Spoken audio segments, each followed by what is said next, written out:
అంతకు పూర్వం భారతదేశానికి స్వాతంత్రం వచ్చిన తర్వాత అప్పటి ప్రధానమంత్రి జవహర్లాల్ నెహ్రూ గారు ఒక ఆలోచనతో భారతదేశము స్వావలంబన సాధించాలి అన్ని రంగాల్లో అనే ఒక ఉదాత్తమైన ఆశయంతో ఆలోచనతో ఆనాటి స్వతంత్ర భారత మొదటి ప్రభుత్వం కొన్ని ఆలోచనలు చేసింది. అందులో భాగంగా పంచవర్ష ప్రణాళికలు, అందులో భాగంగానే వివిధ రంగాలకు సంబంధించి నిష్ణాతులతో సలహాలు సూచనలు ఇవన్నీ తీసుకొని స్వావలంబన స్వయం సమృద్ధి సాధించడానికి పబ్లిక్ సెక్టార్లో కొన్ని కంపెనీలను ఏర్పాటు చేసి తద్వారా ప్రైవేట్ రంగానికి కూడా ఊతమిచ్చి భవిష్యత్తులో భారతదేశం ఉజ్వలంగా ఎదగాలి, స్వతంత్ర భారతదేశం మీద భారత పౌరులందరికీ ఒక విశ్వాసం, కొన్ని ఆశయాలు, ప్రపంచంలోనే ఒక ఉజ్వలమైన శక్తిగా ఎదగడానికి ఎన్నో అవకాశాలు ఉన్నాయనే ఉద్దేశంతో చాలా రంగాల్లో కొన్ని కీలకమైన నిర్ణయాలు తీసుకొని ఆనాటి అప్పటి ప్రభుత్వాలు స్వాతంత్రం వచ్చిన కొత్తలో మరి కొన్ని చొరవగా కొన్ని ముందడుగు వేసే కార్యక్రమాలు తీసుకున్నారు. అందులో ముఖ్యంగా ఫార్మాస్యూటికల్ లైఫ్ సైన్సెస్ సెక్టర్, జీవ ఔషధ రంగానికి సంబంధించి లైఫ్ సైన్సెస్ సంబంధించి అప్పటి ప్రభుత్వాలు కొన్ని నిర్ణయాలు తీసుకొని ఐడిపిఎల్ అనే ఒక సంస్థని మన హైదరాబాదులో ఆనాటి హైదరాబాద్ స్టేట్లో తర్వాత ఉమ్మడి ఆంధ్రప్రదేశ్లో కలిసిన తర్వాత ఉమ్మడి ఆంధ్రప్రదేశ్లో కలపడం జరిగింది. ఈ ఐడిపిఎల్ అనే సంస్థ Indian drugs and pharmaceuticals limited అనుకుంటాను దాని పేరు, సబ్జెక్ట్ టు కరెక్షన్. ఐడిపిఎల్ అనే సంస్థ నుంచి ఆనాడు రీసెర్చ్ జరగాలి, భారతదేశంలో బ్రహ్మాండమైన కార్యక్రమాలు చేయాలనే ఉద్దేశంతో ఐడిపిఎల్ అనే సంస్థను మన హైదరాబాద్లోనే నెలకొల్పడం జరిగింది. ఆ ఐడిపిఎల్ అనే సంస్థ ఎంత ఉజ్వలంగా పనిచేసింది, ఎంతమందిని తయారు చేసింది అంటే తదనంతరం మన రాష్ట్రంలో ఫార్మాస్యూటికల్ రంగంలో పేరెన్నిక కలిగిన కంపెనీ డాక్టర్ రెడ్డి ల్యాబ్స్. ఆ రెడ్డి ల్యాబ్స్ నడిపిన, ఆ రెడ్డి ల్యాబ్స్ వ్యవస్థాపించిన పెద్దలు డాక్టర్ అంజిరెడ్డి గారు ఆ ఐడిపిఎల్ నుంచి వచ్చారు. తదనంతరం ఆ రెడ్డి ల్యాబ్స్ నుంచి చాలామంది ఇవాళ ఎంఎస్ఎన్ ల్యాబ్స్ అని ఎంఎస్ఎన్ రెడ్డి గారు, హెట్రో నుంచి వచ్చిన పార్సారథి రెడ్డి గారు, తర్వాత ఆరోబిందో వాళ్ళు, వీళ్ళందరూ కూడా ఐడిపిఎల్ అనే పేరెంట్ సంస్థ నుంచే అందులోంచి వచ్చిన వాళ్ళే వీరంతా కూడా. ఈ ఉపోద్ఘాతం అంతా మీకు ఎందుకు చెప్తున్నా అంటే ఫార్మాస్యూటికల్ రంగంలో హైదరాబాద్ అనే మహానగరం, తెలంగాణ అనే రాష్ట్రం వాళ్ళ భారతదేశంలో ఒక లీడర్.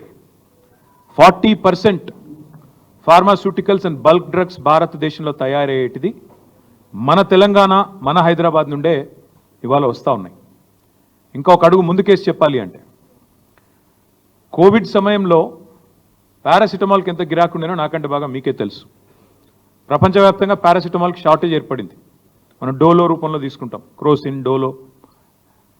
వాటికి సంబంధించి ఆనాడు అప్పటి అధ్యక్షుడు, అమెరికా అధ్యక్షుడు డొనాల్డ్ ట్రంప్ మన ప్రధానమంత్రి గారికి ఫోన్ చేసి మీ భారతదేశంలో ఫార్మాస్యూటికల్స్ చాలా విస్తారంగా పనిచేస్తూ ఉన్నాయి, మాకు ఈ పారాసిటమాల్ కావాలి అంటే డొనాల్డ్ ట్రంప్ గారు కూడా ఆనాడు నేను మంత్రిగా ఉన్నా కాబట్టి తెలుసు, ప్రభుత్వంలో మేము ఉన్నాం కాబట్టి తెలుసు, ఆనాడు అప్పటి మన ముఖ్యమంత్రి కేసీఆర్ గారికి ఫోన్ చేసి వాళ్ళ అధికారులు మన అధికారులు సయోధ్యతో అండర్స్టాండింగ్తో ప్రపంచవ్యాప్తంగా ఉన్న పరిస్థితులను దృష్టిలో పెట్టుకొని పారాసిటమాల్ ఉత్పత్తిని కూడా పెంచాలి అని చెప్పి అప్పటి ఫార్మాస్యూటికల్ కంపెనీని పిలిచి మేము ఆనాడు ఒక ఆలోచనతోని వాళ్ళని కాన్ఫిడెన్స్లో తీసుకొని ఆ రంగాన్ని ముందుకు పోయినాం. 2014లో కేసీఆర్ గారు ముఖ్యమంత్రి అయిన వెంటనే కేసీఆర్ గారు మా అందరికీ కూడా ఇక్కడ ఈ వేదిక మీద కూర్చున్న వాళ్ళం దాదాపుగా 4-5 అందులో కేసీఆర్ గారు క్యాబినెట్లో ఉన్నాం. కేసీఆర్ గారు మాకు ఒక్కటే చెప్పారు, క్యాబినెట్లో కానీ శాసనసభ పక్ష సమావేశాల్లో కానీ బహిరంగ సభల్లో కానీ మనం అనుకున్న రాష్ట్రం వచ్చింది, ఇప్పుడు పంచాయతీలు పెట్టుకోవద్దు, ప్రజలతో వాళ్ళ ఆకాంక్షలకు అనుగుణంగా అభివృద్ధిని సంక్షేమాన్ని ముందుకు తీసుకొని పోవాలి, మనకు ఆల్రెడీ ఉన్న స్ట్రెంగ్త్స్ ఏవైతే ఉన్నాయో అది గతంలో పనిచేసిన ప్రభుత్వాలు కొన్ని మంచి పనులు చేసి ఉండొచ్చు, వాటి వల్ల ఉన్న స్ట్రెంగ్త్ ఏదైతే ఉందో దాన్ని కన్సాలిడేట్ చేయాలి, ఇంకా మన పిల్లలకు ఉపాధి అవకాశాలు పెంచాలి, ఏమైనా సమస్యలు ఉంటే వాటిని పరిష్కరించాలి, కొత్తగా వచ్చే రంగాల్లో పెట్టుబడులు ఆహ్వానించాలి. ఇంత ఒక ఇంటిగ్రేటెడ్ ఆలోచనతో కేసీఆర్ గారు ఆనాడు 3 హెలికాప్టర్లలో పారిశ్రామికవేత్తలను అధికారులను మా ప్రజాప్రతినిధులను తీసుకొని ఎక్కడ, ఎందుకంటే అది కూడా ఉత్తగానే ఆషామాషిగా చేయలేదు. మీకు బాగా యాదుకుండాలే, 2014 జూన్లో కేసీఆర్ ముఖ్యమంత్రి అయ్యారు. అయిన తర్వాత వెంటనే వారికి చైనాలో జరుగుతున్న world economic forum summer camp ఏదైతే ఉంటుందో, సమ్మర్ రిట్రీట్ ఏదైతే ఉంటుందో అక్కడికి రావాలని ఆహ్వానం వచ్చింది. చైనాలో దాలియాన్ అనే ప్రాంతంలో జరిగేదానికి కేసీఆర్ గారు పోయినారు. ఆనాటి అప్పటి పరిశ్రమల మంత్రి అప్పుడు జూపల్లి కృష్ణారావు, నేను ఇంకా అప్పటి ఇండస్ట్రీస్ మినిస్టర్ కాదు, ఐటీ మినిస్టర్ అప్పుడు నేను, ఆయన కూడా పోయినాడు. ఆయనతో పాటు అప్పుడు డిప్యూటీ సీఎం, ఇంకా ఇప్పుడున్న కడియం శ్రేరి వీళ్ళందరూ పోయినారు. పోయిన తర్వాత అక్కడ అప్పుడు జగదీష్ రెడ్డి గారు కూడా పోయినట్టున్నారు. అందరూ పోయిన తర్వాత అక్కడ వరల్డ్ ఎకనామిక్ ఫోరంలో పాల్గొన్నారు. పాల్గొన్న తర్వాత చైనా ప్రపంచానికే మ్యానుఫ్యాక్చరింగ్ కేంద్రం ఎట్లయింది, ఉత్పత్తుల్లో చైనా ఎందుకు ప్రపంచ దిగ్గజంగా మారింది అని అర్థం చేసుకోవడానికి కేసీఆర్ గారు ఒక 2 రోజుల పాటు, ఆనాడు ఆయన ప్రిన్సిపల్ సెక్రటరీ, ఇంకా ఇండస్ట్రీ సెక్రటరీ నరసింహరావు, ప్రదీప్ చంద్ర, ఇంకా వాళ్ళందరూ ఉండే, జయేష్ రంజన్, వీళ్ళందరినీ తీసుకొని అక్కడ ఒక industrial park, Sichuan industrial park అని అక్కడ పోయినారు. అది ఎంత పెద్ద ఇండస్ట్రియల్ పార్క్ అంటే 70,000 ఎకరాలలో విస్తరించి ఉన్న ఒక ఇండస్ట్రియల్ పార్క్. అది మొత్తం తిరిగినారు. తిరిగి అక్కడ అధికారులను అడిగినారు, మీరు ఎందుకే ఇంత పెద్ద ఇండస్ట్రియల్ పార్క్ పెడతారు, దీనివల్ల లాభం ఏంది అన్నారు. వాళ్ళు ఒకటే చెప్పారు, సార్ ఎవల పాటికి వాళ్ళు యూనిట్లు ఎక్కడ పడితే అక్కడ చెట్టుకోకూడదు పుట్టుకోకూడదు అన్నట్టు అయితే, మళ్ళీ ఎవలది వాళ్ళు ఎఫ్లూయెంట్ ట్రీట్మెంటు, ఎవలది వాళ్ళు పొల్యూషన్ కంట్రోలు, ఎవలది వాళ్ళు చేసుకుంటే ఎక్స్పెన్సివ్ ఎక్కువవుతుంది. అన్నిటినీ ఒక సమూహంగా తెచ్చి ఒక దగ్గర పెడితే common treatment facilities, common effluent facilities, common cooling facilities, common heating facilities, common electrical facilities, common utilities, ఇవన్నీ పెడితే ఎకానమీస్ ఆఫ్ స్కేల్ వస్తుంది. ఎకానమీస్ ఆఫ్ స్కేల్ అంటే ఏంది, ఒక చోట ఉండడం వల్ల కాస్ట్ ఆఫ్ ప్రొడక్షన్ తగ్గడానికి ఈ ఫెసిలిటీలన్నీ మళ్ళీ డూప్లికేషన్ లేకుండా, ఎవరిది వాళ్ళు మలమల చేసే అవసరం లేకుండా అన్నీ ఒక చోట పెడితే ఖర్చు తగ్గుతుంది, ఉత్పత్తి ప్రొడక్టివిటీ పెరుగుతుంది. తద్వారా ఈ పోటీ ప్రపంచంలో మీరు ప్రపంచంతో పోటీ పడడానికి అవకాశం ఉంటుంది అని చెప్పి వారు ఒక ఐడియా. పొల్యూషన్ కూడా పూర్తిగా నివారించవచ్చు, జీరో పొల్యూషన్. ఒకప్పుడు అంటే రామచంద్రాపురంలో, జీడిమెట్లలో, పాశమైలారంలో, పటాన్ చెరువులో, ఇంకొకడ మన నాచారంలో యూనిట్లు పెట్టినప్పుడు, ఫార్మా యూనిట్లు పెట్టినప్పుడు ఆధునికమైన టెక్నాలజీ లేదు. కానీ ఇప్పుడు వచ్చింది సార్, మీరు అనుకుంటే పక్కనే ఫార్మా యూనిట్ ఉన్నది అనే ఒక ఇది కూడా లేకుండా బ్రహ్మాండంగా జీరో పొల్యూషన్తో చేయొచ్చు, జీరో ఎఫ్లూయెంట్ డిశ్చార్జ్ అని చెప్పి వాళ్ళు చెప్పడం జరిగింది. అట్లాంటి ఫెసిలిటీస్ వచ్చినాయి, సాంకేతిక పరిజ్ఞానం వచ్చింది, అట్లా చేయండి అని చెప్పి వాళ్ళు చూపెట్టి మరీ చెప్పారు ఇట్లా చేయండి అని. చెబితే కేసీఆర్ గారు ఆనాడు ఇచ్చిన ఆదేశం ఏంటంటే ఇక్కడికి వచ్చి ఇండస్ట్రియలిస్టులతో మళ్ళీ సమావేశం అయ్యారు. ఎందుకంటే ఇక్కడ లైఫ్ సైన్సెస్ ఇండస్ట్రీ, నేను ఇందాక చెప్పినట్టు pharmaceutical bulk drugs industry, Hyderabad అప్పటికే ఒక కీలక కేంద్రంగా, కీలక స్థావరంగా ఉన్నది, ఒక హబ్గా ఉన్నది. వాళ్ళందరినీ పిలిచారు, రెడ్డి ల్యాబ్స్ వాళ్ళని, హెట్రో వాళ్ళని, ఎంఎస్ఎన్, ఇంకా ఇతర చాలా ఆరబిందో, అన్ని కంపెనీలు పెద్ద చిన్న అందరినీ పిలిచారు. పిలిచి వాళ్ళని అడిగినారు, ఏమయ్యా మరి మీ విస్తరణ ప్రణాళికలు ఏంటి అని.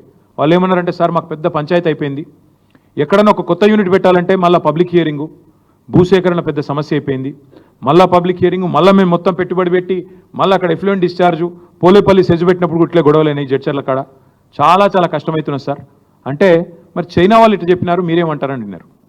ఇది correct sir, economies of scale ఒక దగ్గర పెడితేనే వస్తాయి, తద్వారా మాకు కూడా ఈ ప్రమాదం తప్పుతుంది అంటే కేసీఆర్ గారు ఎంత ముందు చూపుతూ ఆలోచించారంటే, ఒక పెద్ద ఫార్మా పార్క్ అంటూ పెడితే దాని చుట్టూతా మాకు చెప్పారు, అప్పుడు నేను మున్సిపల్ మినిస్టర్, తదనంతరం చుట్టూతా ఒక 5-6 కిలోమీటర్ల వరకు లేఅవుట్లు కూడా పర్మిషన్ ఇవ్వకండి.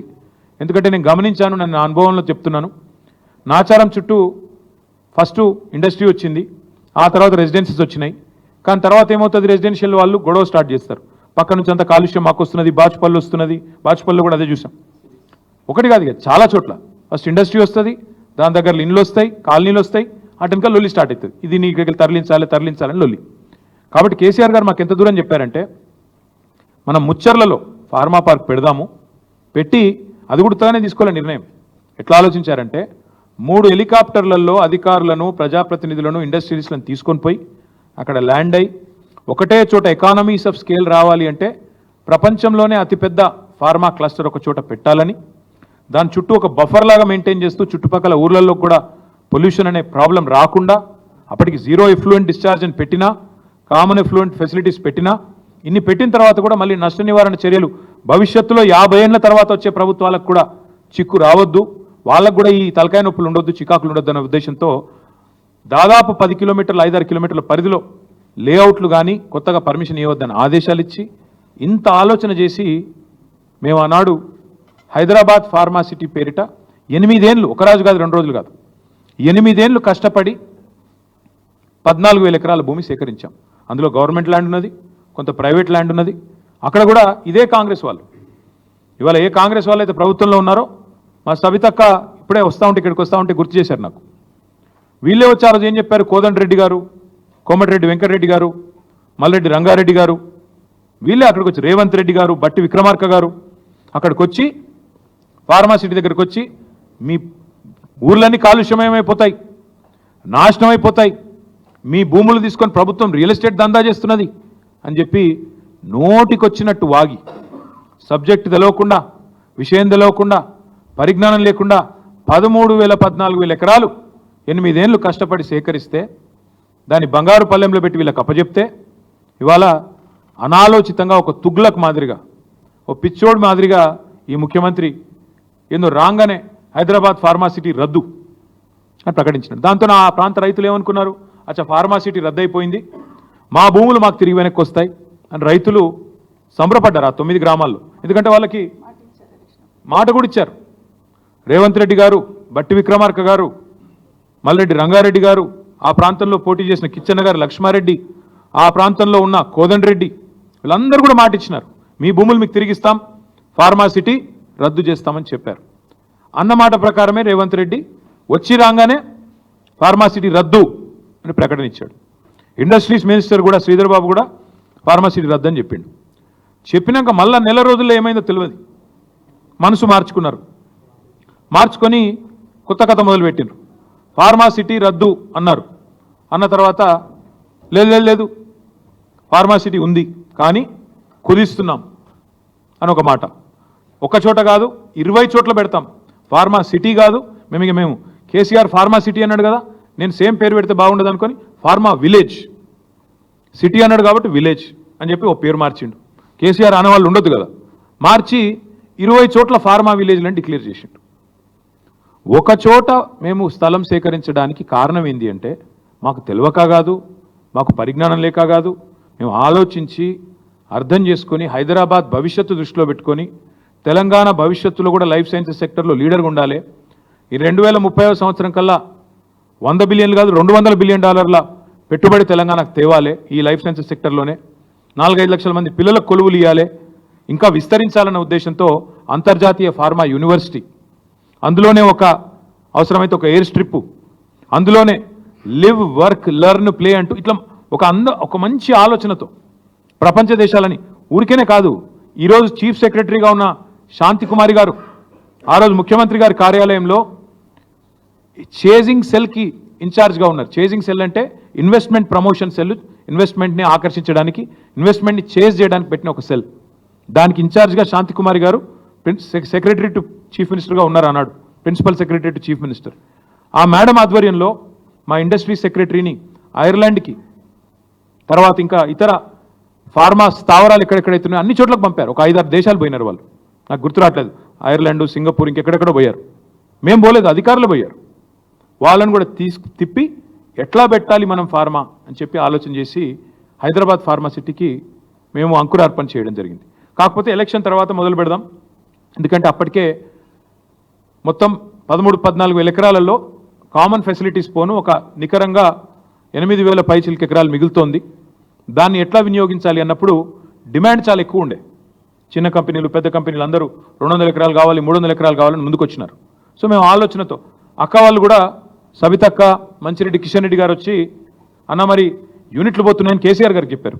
అన్న మరి యూనిట్లు వస్తాయంటున్నారు, రైతులకేమో వాళ్ళ హ్యాపీగా లేరు, పరిహారం విషయంలో కోపంగా ఉన్నారు, ఇంకా పెంచితే బాగుంటుందేమో అంటే కేసీఆర్ గారు నిర్ణయం తీసుకొని 1 ఎకరా భూమి పోతే వాళ్ళకి వెంటనే అక్కడ ప్లాటెడ్ ఏరియా, డెవలప్డ్ ఏరియా, ఒక హౌస్ సైట్ ఇవ్వండి, 1 ఎకరం పోతే 1 గుంటెడు జాగా వెంటనే మంచి డెవలప్డ్ లేఅవుట్లో ఇవ్వండి అంటే అక్క దగ్గరుండి మంత్రిగా అన్నాడు లేఅవుట్లు కూడా మేమే వేసినాం. 500 ఎకరాల్లో లేఅవుట్లు వేసినాం, కొంతమందికి పట్టాలు ఇచ్చాం. ఇవన్నీ కూడా చేసింది మా ప్రభుత్వం. చేసిన తర్వాత ఈ తుగ్లక్ ముఖ్యమంత్రి వచ్చి ఫార్మా విలేజ్ అన్నాడు. ఎందుకు చెప్తున్నా ఇదంతా నేపథ్యం మీకంటే, నిన్న కొడంగల్లో జరిగింది అదేదో కుట్రతోనో అదేదో కువారంతోనో ఇంకో దాంతోనో జరిగింది కాదు. ఈ ముఖ్యమంత్రి యొక్క అనాలోచిత మూర్ఖ తుగ్లక్ విధానాల వల్లనే ఇవాళ ఒక్క కొడంగల్లో కాదు, మొన్న సంగారెడ్డి జిల్లా న్యాల్కల్ అక్కడ కూడా గొడవ జరిగింది. అక్కడ కూడా రైతులు మా భూములు ఇవ్వమని చెప్పి రోడ్డెక్కినారు.